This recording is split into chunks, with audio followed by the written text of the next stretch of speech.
Howdy, Vine Trippers. So have you checked out the new Texas Under Vine merchandise store yet?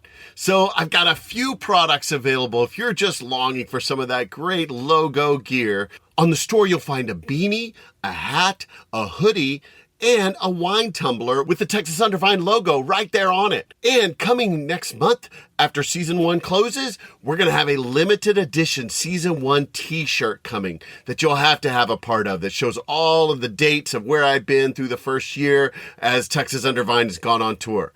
If you haven't checked it out yet, go to the Texas Under Vine website at texasundervine.com, and at the top, look for the TUV logo merchandise link. When you go there, you'll be able to see all the great things that you can order and start repping a little bit of Texas Under Vine to your friends.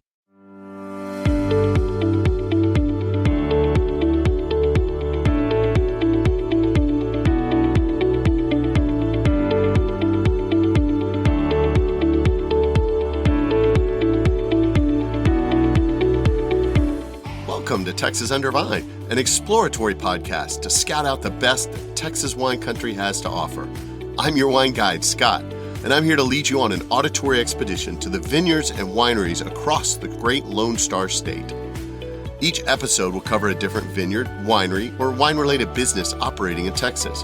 You'll hear interviews, descriptions, and details about each location that will excite you to visit and experience them for yourself. Ready to plan a wine tour? Use these episodes to choose the most interesting spots for you and your friends to check out. Most of all, enjoy hearing about the rapidly growing wine industry in the state and what makes our wines and wineries the best.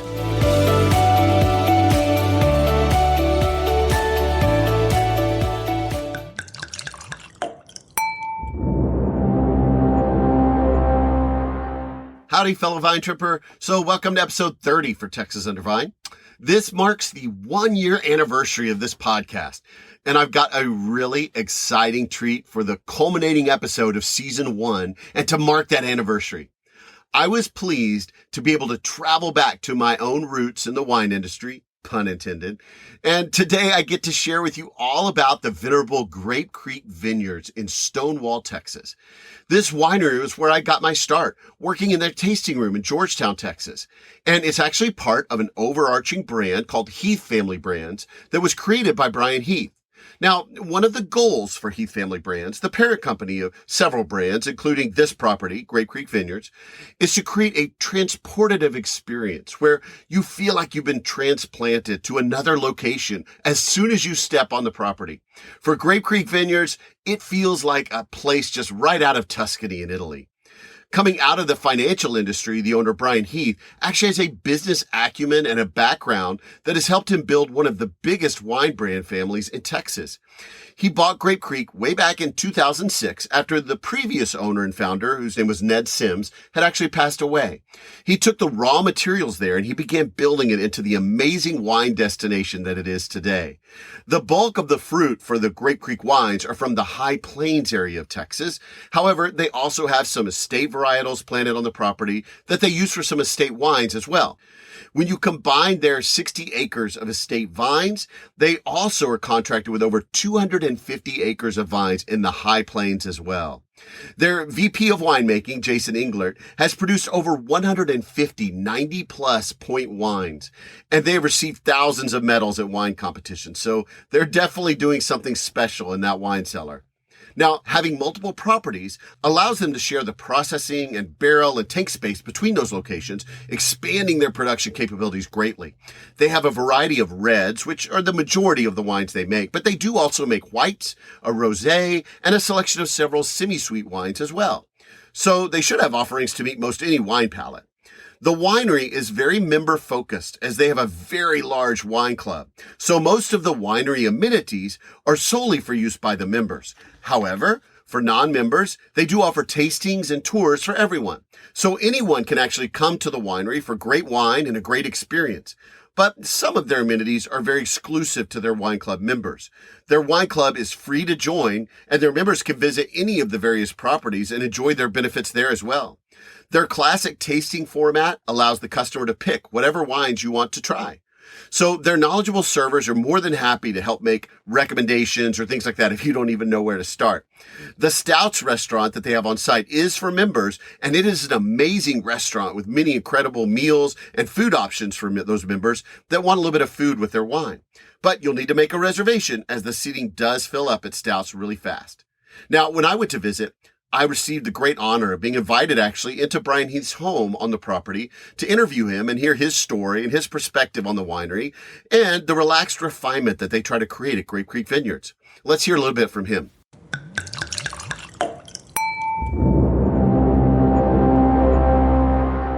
I'm here with Brian Heath, the owner of Heath Family Brands, which one of those is Grape Creek Vineyards, is just where we're kind of focusing today. So, Brian, tell me a little bit about yourself. What got you started into the wine industry? Well, sometimes I say a moment of insanity, but no, I love the business, very passionate about it. We really enjoy creating an experience. So from the very beginning, our goal was to create a transportative experience for guests so that when they pulled in the front gate, it felt like they were pulling into Tuscany or the Rhone Valley or Napa, where they, were in a totally different environment amidst the vines. We really targeted a lot of our effort on creating spaces and architecture that were relaxing and kind of took people out of their day-to-day grind. And we went through a big renovation initially with Grape Creek. And when we did that, almost immediately, we got a lot more traffic because people were really drawn to it. But I had been interested in the wine industry for quite a while, and I had actually done a couple of exploratory visits to wine regions in different parts of the country. At the time, I was working for Ameriprise Financial, and I continued there until 2008. And when I left, I was the president of the U.S. Advisor Group. So basically, I was the head sales guy in a financial services company. And I had already purchased Grape Creek. We had gone through the renovation. And I just made a decision to leave the corporate world to go into the entrepreneurial world full time. It also gave me more time to go see my kids' sporting events, track meets, volleyball games. And so it really lined up. And the other thing I think I have figured out over time, and it took me a while to figure out how to articulate it, is what I really love about the wine business is the variety and the fact that it's multifaceted. So you're literally dealing with agriculture, manufacturing, and retail. So it's a highly creative process. When you have an idea, you can figure it out pretty much from cradle to grave and be able to launch something in a way that follows the direction that you originally hoped. There aren't as many dependencies as there are in the corporate world where you have to take into consideration, who can do what vendor provides what. There's just a lot more line of sight to where you want to take the business.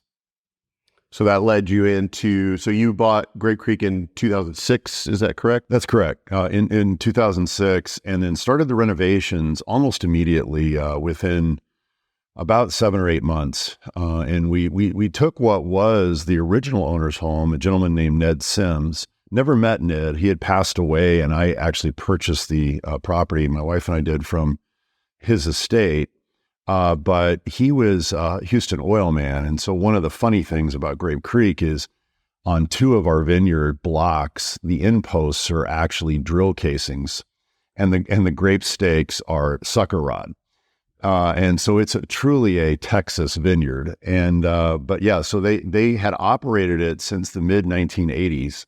So we were already taking over somewhat of a legacy, and we wanted to stay true to that history. And it's part of the reason we kept the name Grape Creek, which incidentally, some people think it's just kind of a cheesy name because we make wine from grapes. Grapes. Right. But there is actually a creek on the property named Grape Creek, and it was named in the 1800s because of the Mustang grapevines that would grow along the banks.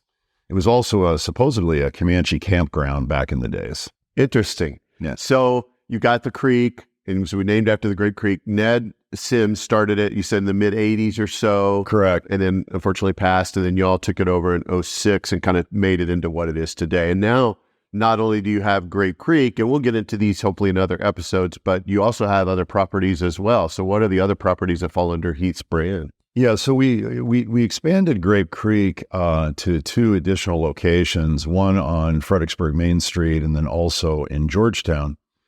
And both of those proved to be really good decisions because it broadened access to additional people. And in Georgetown, actually, we have a lot of our members that are regular visitors at the Georgetown location. Well, we then launched the Heath Sparkling brand, which is its own tasting room on the Grape Creek property. Very different architecture. It sort of looks like a modern art museum. And we actually got a fair amount of notoriety because of the architecture originally with Heath Sparkling Wines, and it's fully dedicated to sparkling wines. And to my knowledge, it's the only winery in Texas that is completely committed to doing that. And it's kind of an interesting experience because when people come in, they actually get a virtual tour utilizing video while they're doing their tasting. And so people really enjoyed that. It's also done with small bite pairings. So it's quite an experience, and I would recommend it. And then most recently, we just purchased what used to be called the Slate Mill Collective on Highway 16, just outside of Fredericksburg. It's literally like 5 minutes from downtown. But there's 35 acres of grapes and a fairly large production facility, and we have just undergone a $3 million renovation of that property in terms of all of the public spaces and also just cleaning up everything. We replanted 17 acres of the vineyard. We're really excited about it. The biggest challenge with Invention is the name now is going to be to get people there, because a lot of people don't know yet that Highway 16 is becoming a wine destination. It's kind of the second Wine Road 290. And also just down the street from us is Augusta Vin. So a stop at those two wineries in a day makes a really good day. Yeah. And now I think the 290 shuttle goes out there to those locations as well? Correct. 290 shuttle does go to Invention. They do an early drop-off. We actually open up for them a little bit early on Saturdays. And and we've actually seen quite a few people coming in from the shuttle. And then you have one other line, Gin Blossoms. Tell me a moment about that. Correct. Yeah. So Gin Blossom isn't a physical tasting room, but we dedicated our tasting rooms at Grape Creek, the sit-down private tasting rooms. We have 3, and we do tastings for the Gin Blossom Cellars brand. And what Gin Blossom was it actually came from a discussion at my wife's birthday. So my wife's name is Jennifer, and Gin Blossom is a nickname that I have for her. And we were out at a restaurant, and we were having a nice Napa Cabernet, and we were talking about it. And I said, this is a great wine, but it's really expensive at a restaurant. And I said, probably could go to Total Wine if they had it, which most of the time they don't have a lot of the wines that you want. I mean, Total Wine is a great selection, but a lot of smaller wine production, smaller allocations, they're hard to get. And so we had the idea of saying, well, why don't we make our own? And so the initial vintage of Gin Blossom Scary Good is the name of it. It's a Cabernet from Pritchard Hill, which is a fairly storied, almost legendary area of Napa. And we were lucky enough to secure some grapes from that area. And we made our first Napa Cabernet, and we did it predominantly for ourselves, our friends, and our staff. We even gave all of our staff like 6 bottles of it at our annual event, and everybody enjoyed it. Well, it morphed into actually a brand. And so sometimes my wife still says, hey, I thought we were supposed to be able to just drink this stuff. But we now share it with everybody. And we also added some additional AVAs. So we added Rutherford, Yountville, a Knights Valley, Cabernet Franc. We also do an Atlas Peak and a Howell Mountain, and a Petaluma Gap Pinot Noir. And some people are like, hey, aren't you a Texas winery? And we really are. But we also have found that people's palates tend to enjoy lots of different options. So there are a lot of people that really enjoy Texas wines, but they also enjoy a nice Napa Cab or an Italian Brunello or, a Rhone GSM. And so what our thought is we enjoy these wines also. Why not go ahead and add that to our options? And we did. And it's very successful. And prior to that, we had launched the Heath Vineyards out of Paso Robles. And we actually purchased land there, purchased a vineyard, and began producing wine off of that vineyard in 2014. And what we found was there was definitely a market for it. And as a matter of fact, we have a lot of our members that are dual members. So they are members of Grape Creek or Heath Sparkling, and they're also members of our Owners Club, which features either Heath Vineyards or our Texas Hill Country Estate wines, or a combination of the two. And so what we've learned over time is that people have different desires, different wine goals, and they really enjoy the exploration process. And the other thing it gives our members a chance to do is if they have had a certain wine or that builds up in their cellar a little bit, they can shift brands to something that's very different and do that brand for a period of time. And we've gotten really positive feedback from our members. And so that's part of the reason that we move forward with the Gin Blossom brand. We also have a Texas wine in the Gin Blossom portfolio, and we do basically a barrel select process on it. It's a reserve Petit Verdot. We don't make a lot of it, but it has proven to be a big favorite. And it's one of the ones Jennifer and I pick quite often because we really like the character. That's my favorite one. So I'm a big believer that Petit Verdot is going to become the Texas Cabernet. Yeah. Yeah. Okay, so let's focus in. We've got all these different properties and everything, but for this particular episode, I really want to focus in on Grape Creek Vineyards and the wines there and everything. So where do you source your fruit for those particular wines? So the bulk of our fruit for the Grape Creek wines are sourced from the Texas High Plains. Now, we do an estate wine or series of wines, actually. And on our estate here, we have Tannat, Petit Syrah, Petit Verdot, Cabernet Sauvignon, Cabernet Franc, Malbec. We have a little bit of Merlot that we grafted over. And then we also grow Montepulciano and Ollanaco and then Albarino. So when we replanted at Invention, our intention is to be able to support the growth of both of those estates. And because they're in the same AVA, we can even combine them if we choose to as an estate wine. And so we're tending to grow them as kind of a combined offering. And we now have 60 acres of grapes, which is one of the largest vineyards in the Texas Hill Country. But predominantly, we get most of our grapes from the Texas High Plains. And, in the Texas wine industry, there's been this sort of feud for the last, 7, 8, 10 years about, quote, being 100% Texas. And one of the things that I've found is if you're a fast-growing wine business and your production is getting larger and larger, the ability to call an audible due to freeze or hail or anything else is difficult. We have been contracting additional acres every year since we started Grape Creek.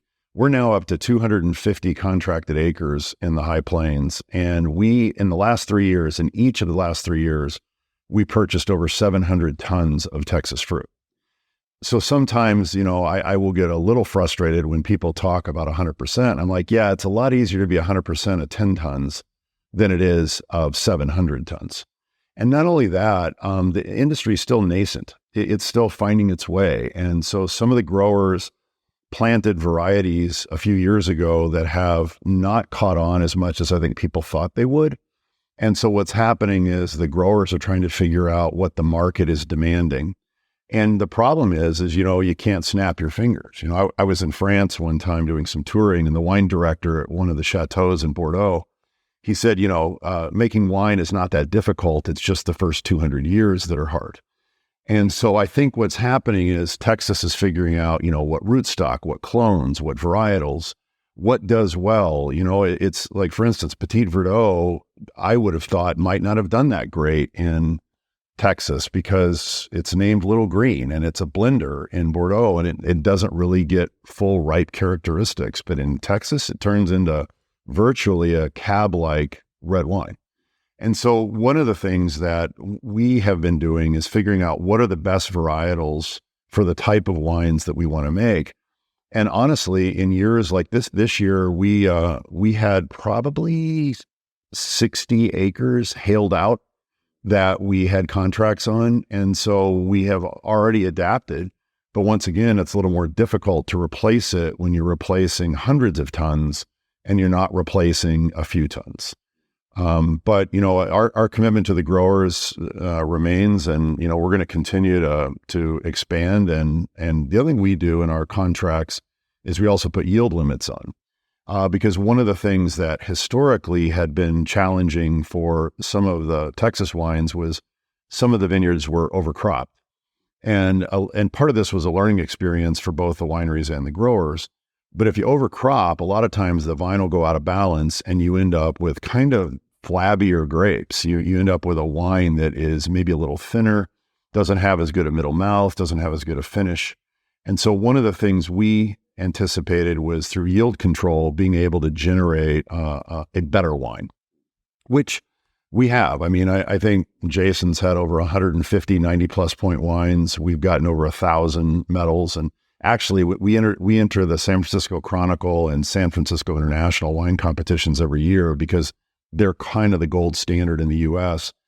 And we hardly ever have a wine that doesn't medal. So almost all of our wines will medal, and then sometimes we'll get lucky enough to get a double gold or a best of class. But we think a lot of that has to do with the viticulture because the wine starts in the vineyard. When you talk about overcropping and reserving the yields, is that what you're talking about, when they take on the vine and they cut it back to maybe two nodules on there on each end and all this, so you produce less fruit, right? And it's more concentrated. Yes, and it's a bit of finesse because you can also over thin, which then sometimes you'll throw the vine out of balance the other way. But in Texas, most of the grapevines tend to overgrow. They tend to be overly vigorous because the soil is a little more fertile than a lot of like the limestone or gravelly soil that in Bordeaux or certain parts of Napa. And so here, the biggest challenge is to make sure the canopy is controlled so you don't get a bunch of pyrazines and the green flavor, the bell pepper, and the wine. And so, but the yield control we target, we think is a really balanced level. But yes, exactly. And generally what will happen is you're going to go to like 2 shoots per spur. And then depending on the particular varietal, maybe a couple of clusters per shoot. Okay. And so like on our estate vineyards, we target about 2 to 2.5 tons an acre. And part of that is because we're in the hill country, there's a lot more disease and moisture pressure and everything else, and other foliage like grass or weeds. And so in managing all of that, we really put a lot of effort into making sure that the vines are well tended. And in order to do that, we're not going to overcrop, we're not going to over canopy them. And we've actually gotten pretty good at getting highly extracted wines off of the estate property. As a matter of fact, sometimes when people drink them, they're like, "Oh my gosh, that's not what I expected." It's got good tannin. It's some of them are very opaque because of that concentrated yield with the limitation. It really helps. Yeah. There's so much finesse that goes into all of that. It's amazing. Somebody told me one time, use the phrase grape to glass, but I think to some degree it's ground to glass because you're dealing from the beginning, from everything with the whole farming side of it, as well as the retail. I mean, like you said, it's a big overarching business. All right. So on to processing those grapes. You do process all those here on site. You got a big location here. Yeah. So we do process everything on site. And actually this vintage will be 100% of our owned properties for all of our Texas production. And, but the purchase of Invention gave us an extra fairly large production facility because we added tanks over there, but we now have 65,000 gallons of tank space over there. And we also have a barrel room that can potentially hold up to 2,000 barrels at some point in the future. And Grape Creek, we have about 130,000 gallons of tank space. So between the two, we have 200,000. And to put that into perspective, that means if all the tanks were full at one point and no wine was in barrels, it would be about 80,000 cases. And so we now have 2 fully functional crush pads. We have crusher distillers, presses, everything at both locations. And as a matter of fact, we've been taking delivery from the Texas High Plains of the reds recently because they were delayed due to some late rain up on the High Plains. And in some cases, we're literally dropping part of the load at Invention, and then the truck's coming to Grape Creek, and we're picking up the rest of the bins. But in general, we normally have those grapes crushed by noon or 1 because they tend to pick overnight. So we feel really confident in the whole Texas process because the grapes get to us fast enough that we can make sure that they're developing in the way we want and that they haven't sat around. It's a very quick process. And of course, your product numbers will increase just by adding on invention. Right. But do you estimate that with now having 2 locations to do that you might increase your case load and things like that for? Yes, actually, because in a couple of the prior years, we did use some external support, what's called custom crush in the industry, for the initial crush up in the high plains. And while we appreciated the ability to do that, and it's a very common practice in all of California because not everyone has the capacity to crush what they need at any given point in time, we would prefer to do it on site when we can. And so this now gives us the ability to, basically expanded our production by 50%. All right. Well, so apart from production, what are your favorite wines that y'all make at Grape Creek? That's a loaded question. That's like it's like asking which of your kids your favorite. Yeah. But I'm going to ask it anyway. Yeah, no, I appreciate it. We kind of go, Jennifer and I kind of go through seasons, for lack of a better word. We are red drinkers, so we do not drink a lot of whites or rosés. Every once in a while, we'll enjoy them. We drink some sparkling, but, most of the time we tend to veer more towards red wines, and we kind of like the gamut. So, within our wines, I would say, so the biggest seller in the Grape Creek portfolio is Bellissimo. And Bellissimo is a super Tuscan style wine. It's led by Sangiovese, and then it has components of Cabernet Sauvignon and Merlot. And it's done in the true super Tuscan style. And so Bellissimo tends to outsell almost everything. We do enjoy Bellissimo. We like our invention a lot, which is the Petit Verdot. Love Serendipity. That's kind of become almost a cult following. It's a member-only wine. We really enjoy that in the portfolio. And then we also enjoy the estate wines a lot. The Originalist, which is a blend of mostly Montepulciano and Aglianico, is a lighter bodied wine, but like a true Italian wine, it's deceptive.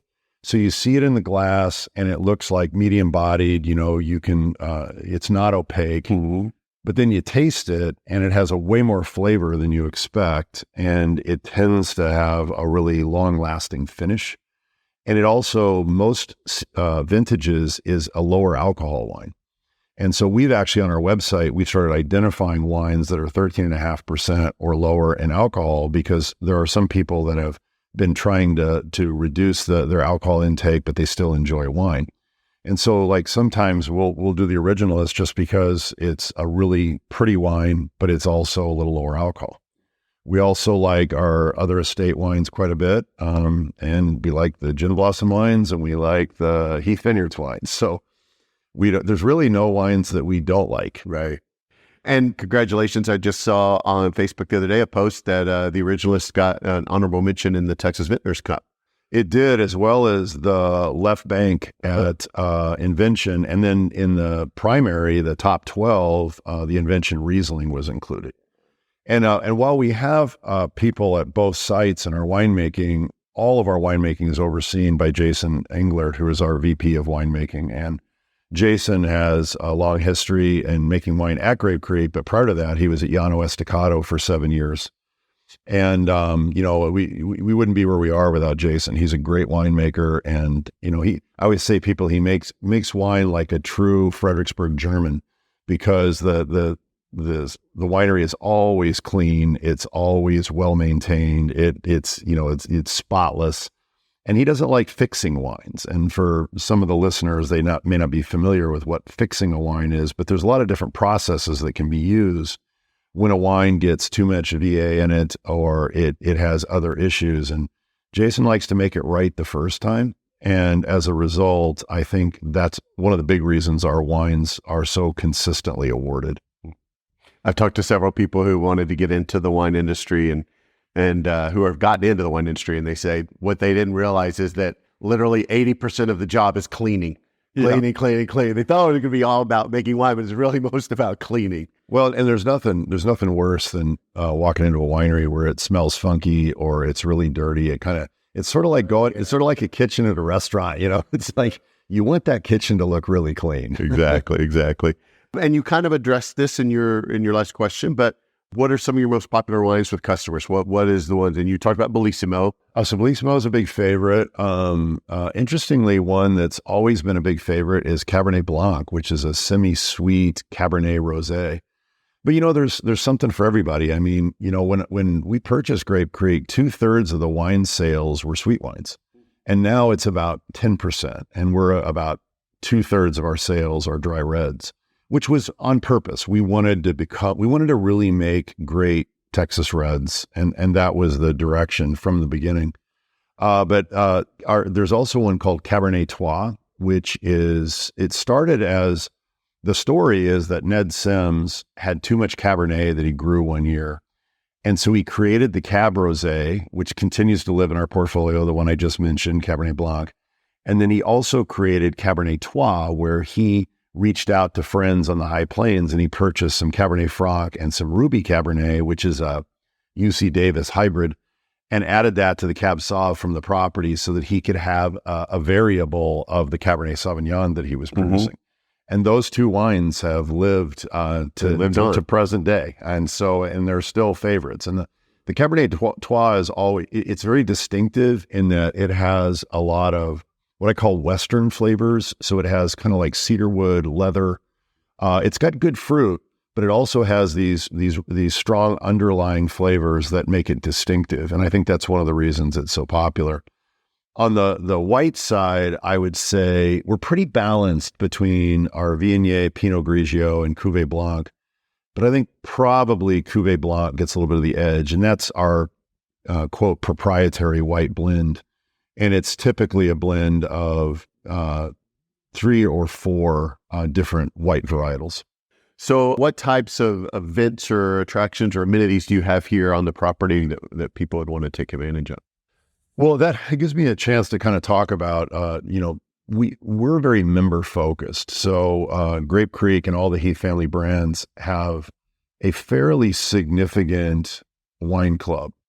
And we have members in I think something like 26 different states, but predominantly it's still Texas based. And so we offer tastings and tours to everyone. And so the purpose of those in our mind is to let people try our wines, decide if they like them, purchase some if they want. But if they really want to, be able to take advantage of everything, we're also introducing them to our club. And, we're not trying to be excluding, but we are trying to be exclusive. And the point is we want to invest in our business and create an experience for the people that got us here. It's the old dance with the one that brung you. And we used to, previously, before COVID, our patios were available for both members and non-members. But during COVID, we, like everyone else, had to separate tables, all of the spacing. And so we reduced the amount of availability. Well, what happened is we had lines of 100 or 150 people in our parking lot during COVID because everyone was trying to get out of the cities and go somewhere where they could still enjoy themselves. And because we have a restaurant on site, we actually had the ability to stay open. Well, it didn't make any sense to us to have our members waiting in line, and we had people that weren't members who were at the tables. And so we just made a decision that we were going to reserve all of our seating at our locations and the restaurant for our members. And at the same time, anybody can join at any time. They can join online, they can join at any of our locations, they can pick up their wine at any of our locations, or they can select ship. And as a result, what we saw is quite a few people choosing to join the club because of the additional amenities. And a lot of people really like the fact that we have multiple locations. So they can experience Grape Creek or any Heath family brand. So a member at Grape Creek can go to Invention and sit on the patios. They can go to Heath Sparkling. And as a result, it gave people a lot more choice. It gave them a lot more options. And so that was just a decision we made to dedicate our interest to our members. And I think our members really like it. And the other thing, like I said, is it doesn't cost anything to join our wine club. You're just agreeing to take some wine. And we even have a couple of clubs that only ship twice a year. So it's really a personal choice if people want to be able to do that. And just to be clear too, non-member can still come, do tastings, things like that. You have the tastings at the bar, you have different types of locations. They can do classic tastings at the bar. They can do private tastings seated like the Gin Blossom. They can do a tour and taste. But a lot of it, once again, is to introduce them to the experience. And we also get quite a few guests of members that come in. And a lot of those people end up joining the club too. So, we refer to ourselves as a wine club winery. And it's kind of funny because I think sometimes people misunderstand it. And every once in a while we'll get a bad review where someone will say, they wouldn't let us in. They wouldn't let us go eat at the restaurant because, they were being snobby or bougie because they didn't want to let, someone who's not a member come into it. And that really isn't the intention at all. The intention is to be able to provide an experience that is elevated. And to do that effectively, we really focus that on our members. And like I said, people are still able to join. If you go back in time, like in the 80s and 90s, the only thing that people bought by subscription were records and books.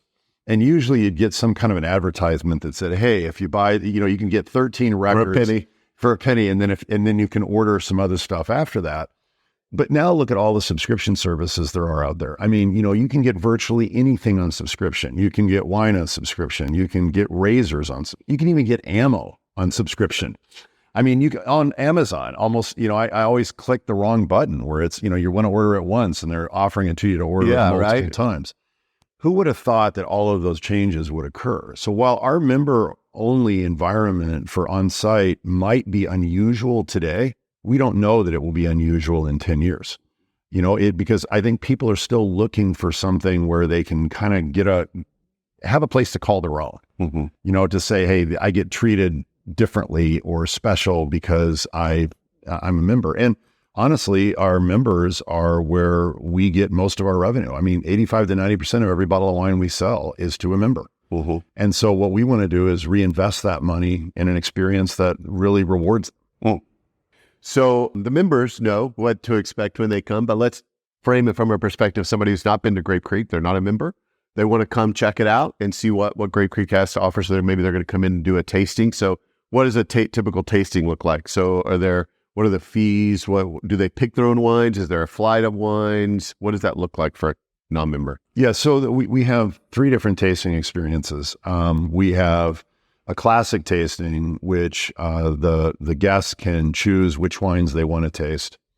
And that's done in, classic format. You're standing at the tasting bar, the server's there telling you about the wines. We have informative menus that people can write notes on about the wines that they're trying.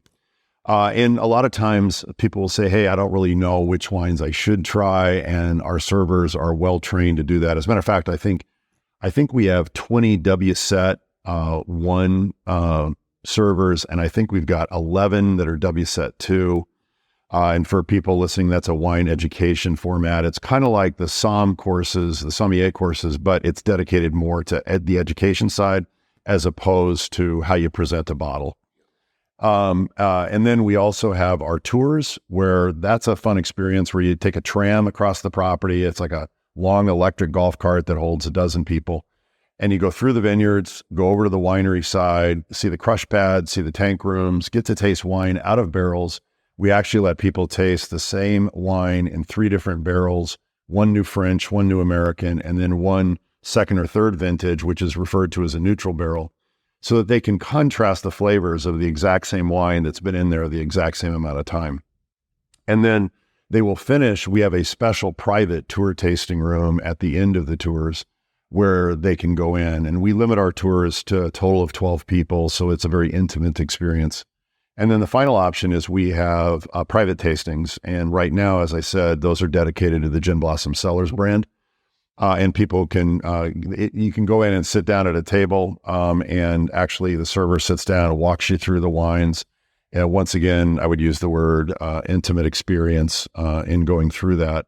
But what we want is people to be able to pick what they like. And you can get reservations for those online. And a lot of people do reserve. The private tastings especially, those pretty much have to be by reservation. The tours will, if we have room, we'll let people come in and walk in and get on the tour. Sometimes Saturdays is a little harder, especially in the middle of the afternoon when we're at our most crowded. But I usually recommend to get a reservation, especially in the busy times of year, like fall and spring, when, everybody's kind of coming out to the hill country. Yeah. Especially with the weather about to change, it's going to start getting a little busy out here. So what about your operating hours? What time are you typically open? 11 to 5:30. Okay. And it's 7 days a week. We're basically closed 3 days a year. We're closed Easter Sunday, we're closed Christmas Day, and we're closed Thanksgiving Day. And then if they chose to go to a satellite location, like you said, we have the Main Street tasting room and then the one in Georgetown. Do the same tasting rules and seating rules apply there? How do those locations work? Yes, so it's very similar. We can't do the tours because we don't have the production at those locations, but we do the classic tastings. And we also have member access. So like at Main Street, there's member-only bars. So they have nice, comfortable stools. Members can sit there, have a glass of wine. They can try some of the new wines. And then at Georgetown, we have both a member lounge upstairs that's indoor, and we also have an outdoor patio. Outdoor patios wasn't as fun the last couple of months because this is one of the hottest summers ever, but that's why we also have the lounge available. And then once again, they have classic tastings available for people that are not members to see if they like it. And then one of my favorite things about Fredericksburg and about the square in Georgetown is there is an open bottle ordinance, so you can actually walk around with open container, should I say. And so one of the fun things I think about the Georgetown tasting room is the to-go window. Right. So non-members can come up and actually just get a glass of wine right there at the window and walk around and shop and all that. What about, so somebody wants to come check it out. Again, they're not members. What about bringing in, they got Fido and the dogs, or they got their kids and the strollers? What are the... Well, that's a really good question. I'm glad you brought it up because we also, during COVID, once again, due to space restrictions, we made a decision to move forward with no dogs and no kids. Of course, we allow service animals, but a lot of people don't understand a service animal and what do they call it? It's not a comfort animal. It's emotional support. Emotional support, yes. They are different under the law. And so even though they may provide, quote, a service animal has to meet very distinct criteria. And so we, of course, allow service animals in. But outside of that, this is an interesting story. My wife loves to tell it, but we had a Saturday one time where we had 42 dogs and a dog fight. And so we said, you know what? That's just not an environment that's conducive to people relaxing with a glass of wine. And, of course, everybody, and people, same thing with children. We actually had we had someone at our front gate who caught a 2-year-old as they were running into the parking lot with cars going through, and the parents didn't even know they were gone. So the unfortunate part is that it's never the conscientious parents or the conscientious dog or pet owners that are the problem. It's always the people that don't pay attention, and their experience ends up invading other people's experience. Mm-hmm. And so we just said, you know what? And the other thing we were a little concerned about is, we assume people are going to act responsibly. We hope they will. When you bring your kids to a winery and then you get in the car to drive them home, that's its own thing as well. And so what we wanted to do was just create an environment that was more of a relaxed environment and that wasn't a lot of ruckus.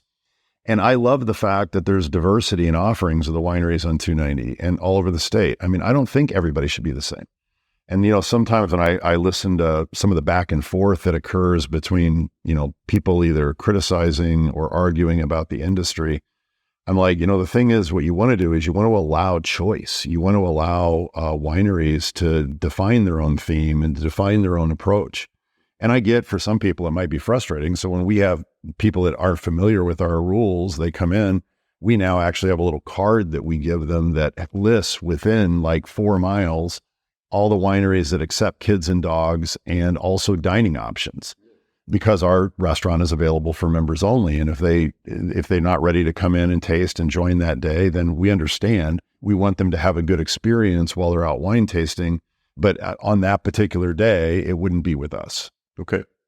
And then you brought up food for a second, food for somebody who's a non-member just doing a tasting, are there any kind of food options, or would they need to sign up for a membership to be able to? Yeah. Well, see, here? Basically we limit all the seating on property to members, including the patios. Gotcha. So, and we do offer food there, but once again, it's for members. The one exception to that is the small bite pairings that are offered at He's Sparkling when people taste there. Those actually are part of the tasting, and so those are included. Right. So you don't want people bringing in like their ice chests and their stuff full of food as they come in. No, and the reason is they wouldn't have anywhere to sit because the seating is member only anyway. But when they do become members, Stout's restaurant on Grape Creek is pretty amazing food. I mean, they have a really broad menu.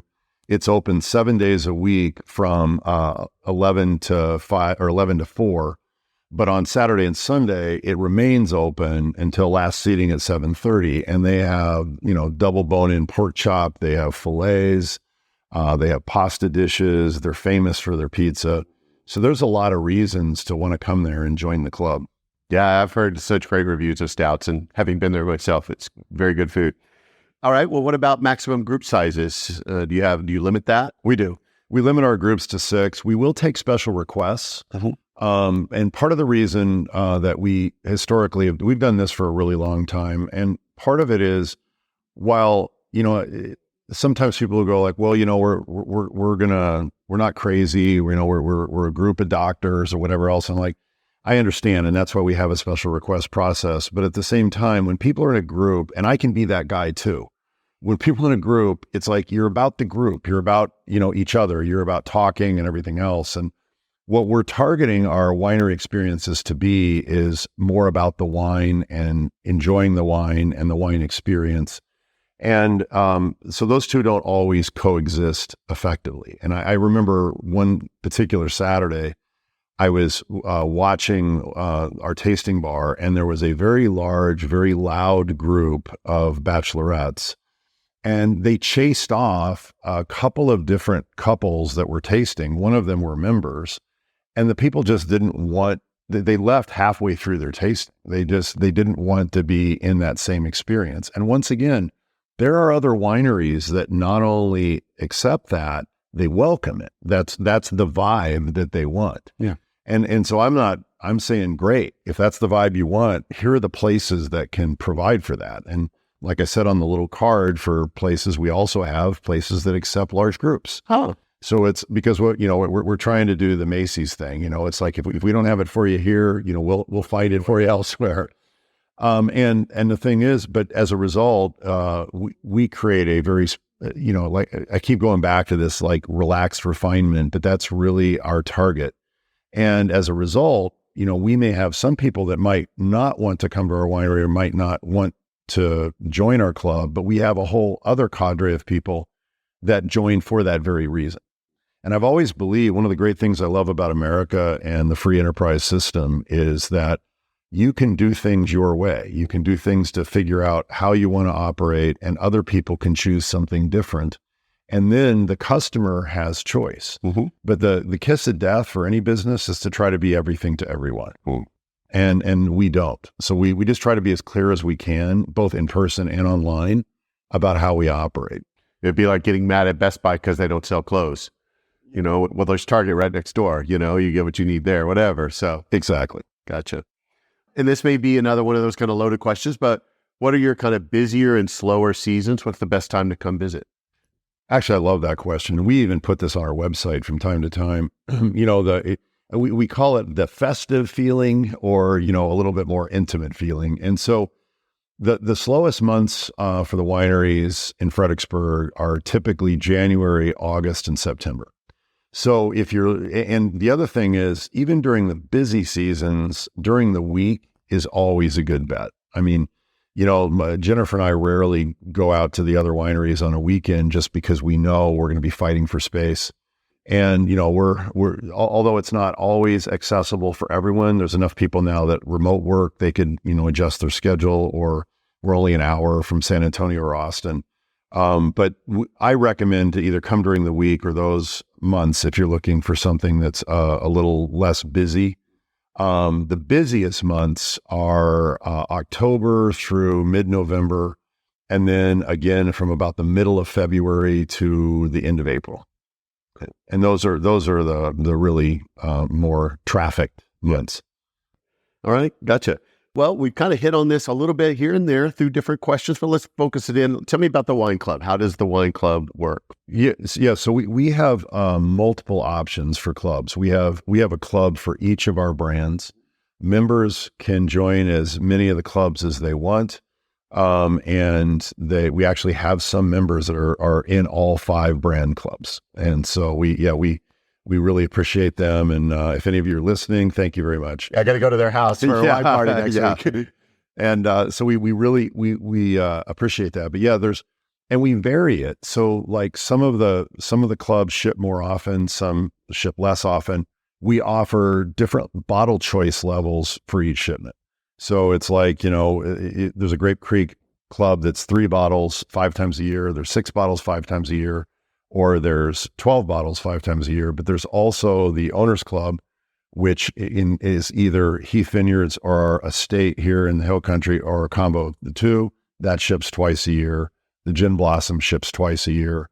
So there's a lot of different options that people can choose when we're choosing a club, and they can choose pickup or ship. And and most people ship because they live far enough away, but when we opened our Georgetown location a few years ago, the number of people who selected pickup as a percentage almost doubled. And I think it was because we opened up the pickup option to another part of the state where it wasn't that long of a drive. And then people get to come in and enjoy a glass of wine and, get to experience Grape Creek in person. So do you tier the wine clubs? Like, do they get different levels of benefits as they move up in bottles? We made a decision a long time ago that we don't tier them. And the reason we don't is because what we found is people are choosing the club that's right for them. And, once they're in the door, they're in the door. Now, of course, if somebody's in a bunch of clubs, we're going to do everything we can to make sure we take care of them because we're a business. But we really felt like, and actually there was a couple of studies that were done a few years ago about frequent flyer programs. And there was something else, I can't remember which industry it was, but they studied the differential of like where there's the silver, the gold, the platinum, because we considered some of that. And I know some wineries do some of that, but the results of the studies indicated that the businesses that did that actually got less of the desired outcomes that they wanted versus just saying, okay, hey, you're a member. And so what we did is, we said, we're going to acknowledge all members. And then, based on that, and then they also get a chance to choose which wines they want and everything else. Now, there are some slight variations on discount, depending on, which club you're in and which wine you buy, because we do have, pretty close to full reciprocity across our brands. There's a couple of exceptions. But the other reciprocity is people having access to all of the locations. And that's a big benefit. I mean, Jennifer and I always try to look at our business as if we were customers. And so if I was a member at Heath Family Brands, especially being in Fredericksburg, Texas, one of the things I would really value is the ability to go to different environments and different experiences. So like I could sit on the Heath Sparkling patio and it's very modern. I'm looking out over the vines, and we serve all of the wines there, not just sparkling. Right behind me is Grape Creek that I wouldn't even know was there unless I walked around the other side to see it.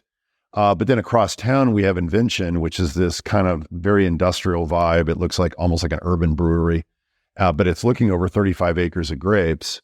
And, sometimes you just want something different. And, sometimes, you want something that's physically closer to you to be able to go access it. And so we just try to meet our members where they're at to the best of our ability.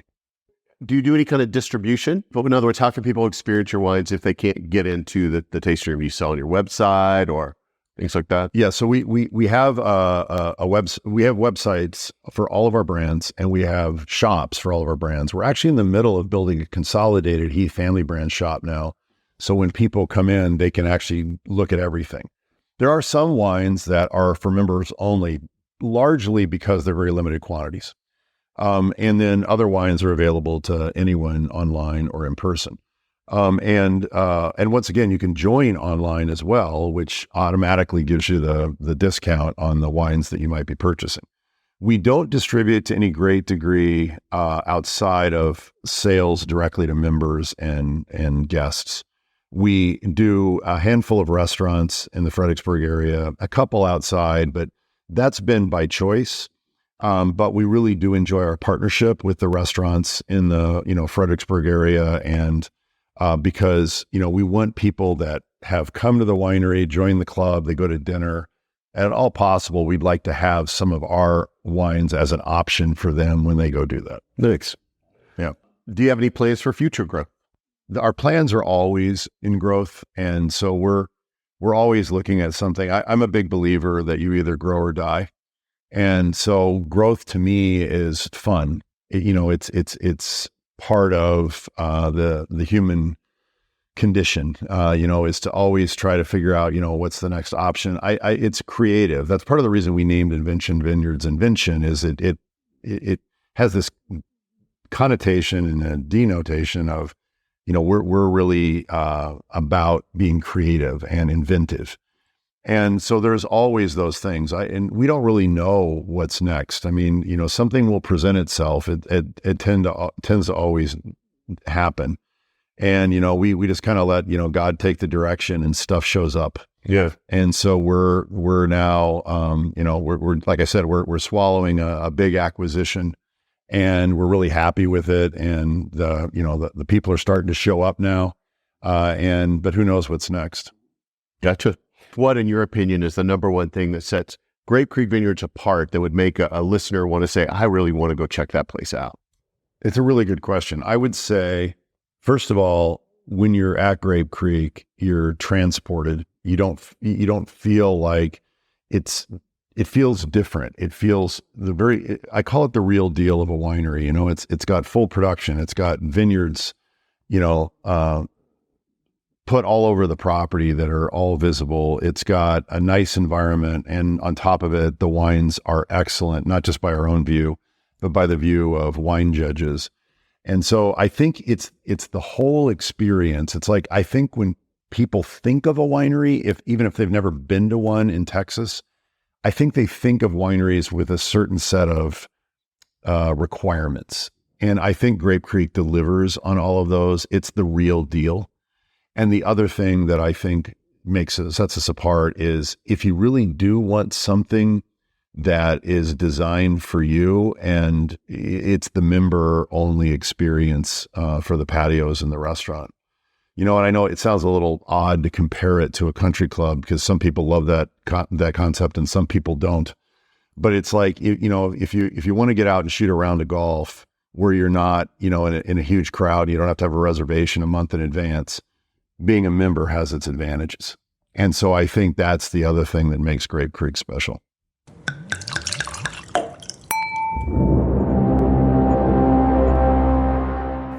As Brian said, they aim to create an experience for their members and guests that sets them apart from other locations. This very podcast was actually inspired by my time working at the tasting room at Grape Creek. As a server there, I ran into many people unfamiliar with some of these policies and thought how much easier it would be if people knew about them before they came to visit. So I created this travel podcast so that vine trippers like you, the listener, can know all about a location before you go to visit. Now, there has been some criticism about Grape Creek to many who are just unfamiliar with their reasonings, and it isn't for everyone, but their members love it and appreciate the attention that is given to them. Hopefully, hearing Brian discuss some of these policies and why they're actually in place will help shed a little light and give more understanding. They do welcome non-member guests to all of their locations. Now, if you visit, you'll see why they have grown to be one of the most premier wine destinations in Texas.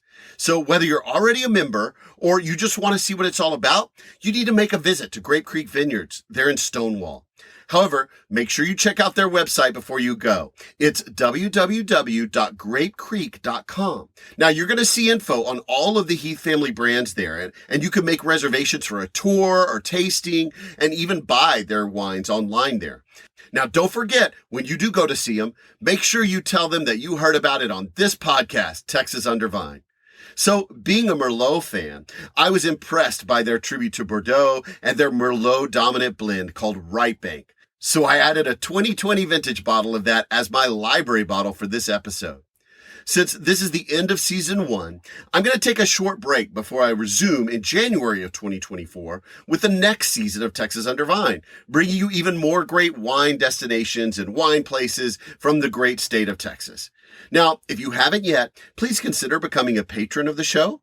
For only a few dollars per month, you can join my Patreon and get access to even more fun goodies from each destination that aren't available to non-supporters. Just click the Become a Patron link at the top of my website, Texas Under Vine, or in the show notes here. And your support really helps me to produce this podcast and to travel to even more great places around the state. Well, my time is up. So don't forget, subscribe to the podcast and follow my socials to be notified whenever the next episode is posted. Until next time, happy trails and bottoms up, y'all.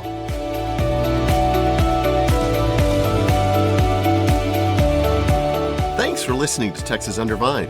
We strive to provide you with the best information about wine businesses all over Texas. Be sure to check out our website at texasundervine.com and follow us on our socials at Texas Under Vine to stay up on all the upcoming episodes. Please email us with any suggestions or feedback. Also, contact us if you're interested in donating, sponsoring, or advertising on the podcast, just to help us cover our expenses and bring even more great info to you in future episodes. Above all, travel safely, and most especially, drink responsibly.